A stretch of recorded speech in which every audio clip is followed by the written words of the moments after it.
do have one instant where I was forced to make an unpopular decision, and this is how I handled it. About 4 years ago, I was selected to be a sergeant of guard for the 3 Corps headquarters building at Fort Hood, Texas. This position is a temporary position where you act as the head of security for the entire building. When you are performing this detail, you're required to work 24-hour shifts with no breaks with 2 full days off in between the shifts to ensure that you get 1 day to rest and 1 day to prepare for the next shift. On this detail, I had 9 soldiers who fell in underneath me with very strict orders to not allow our parent units to pull us back to work on our days off in order to make sure that we got to work well rested.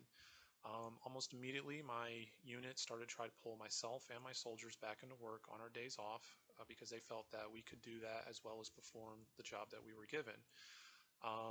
We did report them multiple times to our higher-ups at the 3 Corps building, who told them they had to stop, but it went back and forth until finally I had to file formal complaints in order to get it stopped. Eventually, when I returned back to my unit from this detail, I was quickly relieved of duty from my leadership position in the platoon I was in because they felt that I was a snitch and didn't want to be a team player. The new platoon that I did get moved to was headed up by one of the people that felt I was a snitch, and I believe he pulled strings to get me put underneath him so that way he could punish me more.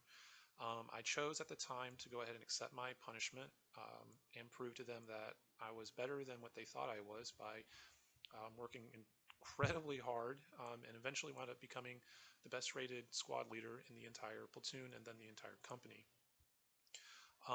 Before I left that company recently to become a recruiter, I had become so well known for my reliability that our first sergeant would often bypass my platoon leadership and come directly to me to assign details or ask for help on work or whatever he needed.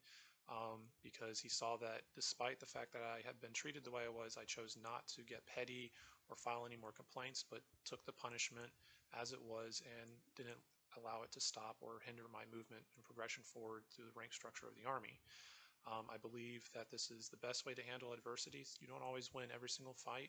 I don't like being mistreated, but at the end of the day, most employers will see how you react to things like that and how resilient you are. So that's why I chose to go that route versus continuing to file more complaints.